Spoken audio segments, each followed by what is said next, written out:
हरदोई में उमरारी पड़ाव पर पहुंची 84 कोसी परिक्रमा। श्रद्धालुओं ने संतों के दर्शन कर लिया आशीर्वाद।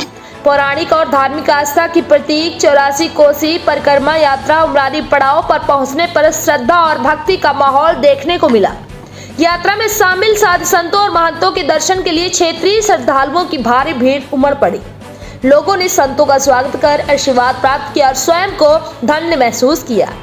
नैमिष धाम से यात्रा में शामिल संत महंत श्री संतोष दास खाकी जी महाराज ने बताया कि 84 कोसी परिक्रमा का विशेष पौराणिक महत्व है। मान्यता है कि यह परिक्रमा भगवान विष्णु की तपोभूमि और ऋषि मुनियों की साधना स्थली नैमिषारण्य के 84 कोस क्षेत्र की परिधि में की जाती है।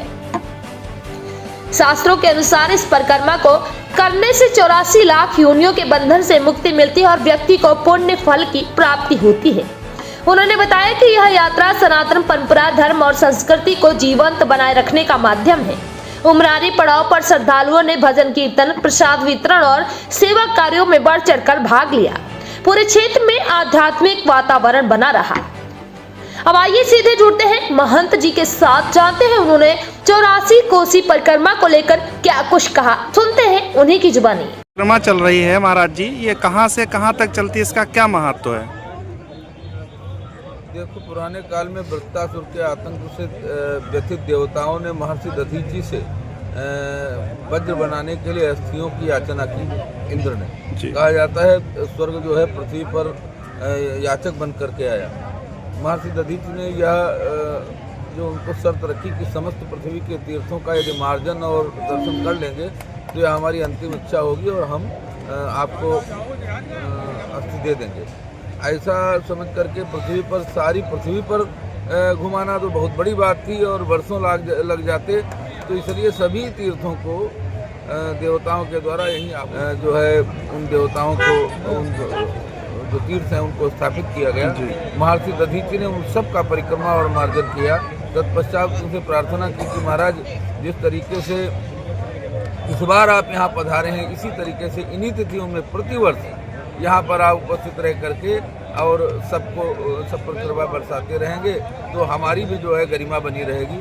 और इसी सिस्टम में आज भी वह तिथि है जब वो देवता आज के दिन दधीची महाराज यहाँ पर ठहरे थे। क्रमशः तमाम महापुरुषों ने जो है इस तरीके का है।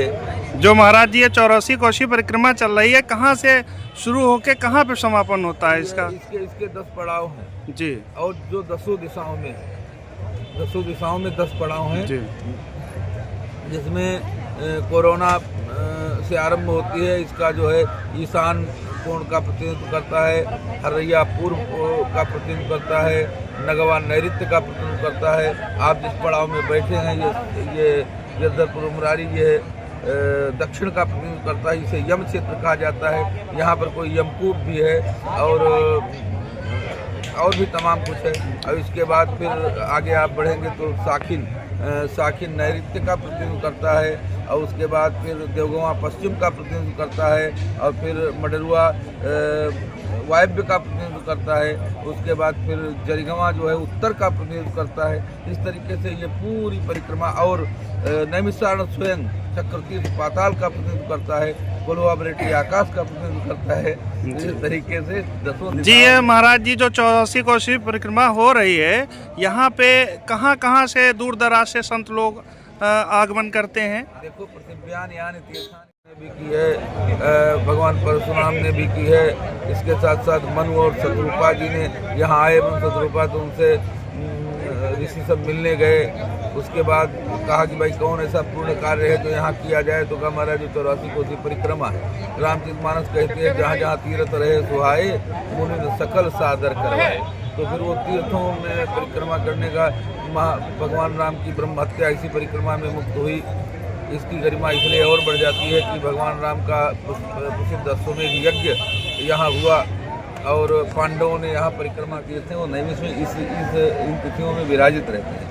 और यह लाभ जितनी भी सनातन जनता है वह सब चाहती है कि समस्त तीर्थों का जो है हमको मार्जन और फल मिले। यह एक पुरुषार्थ है। तो इसलिए जहाँ जहाँ सनातन को मानने वाले हैं, जहाँ जहाँ हिंदू धर्म को जानने वाले हैं, जहाँ जहाँ वेद को